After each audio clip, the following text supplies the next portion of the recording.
La découverte et la production des vaccins ont constitué une percée importante dans les efforts pour protéger les hommes et les animaux contre les maladies infectieuses. Grâce à la vaccination, la variole chez les humains et la peste bovine chez les animaux ont été éradiqués de la planète.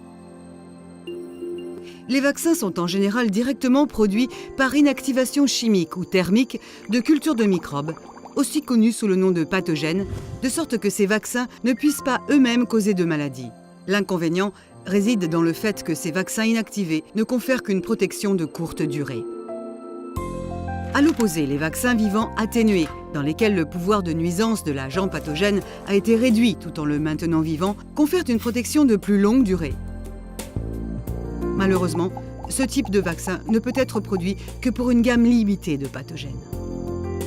Cependant, de nos jours, le nombre de maladies évitables par vaccination doit s'accroître. Un certain nombre de vaccins novateurs sont en cours de développement, utilisant une approche faisant appel à l'irradiation des agents pathogènes. De cette façon, les agents pathogènes restent vivants, mais ne sont pas en mesure de se multiplier et de causer la maladie. Bien que cette approche ne soit pas nouvelle, ce n'est que récemment que la disponibilité d'outils d'évaluation du profil immunologique et de nouvelles techniques d'irradiation l'ont rendu possible.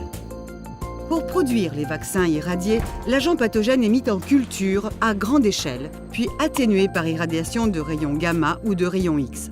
Avant son utilisation, le métabolisme de l'agent pathogène et son incapacité à se multiplier sont évalués par des tests de contrôle de qualité afin de s'assurer de son innocuité. Au cours d'une expérimentation animale, des chèvres reçurent par voie orale des doses d'un vaccin produit par irradiation de larves de vers gastro-intestinaux. 2 mois plus tard, elles furent exposées aux vers intestinaux, mais ne développèrent aucun signe de maladie et prirent du poids.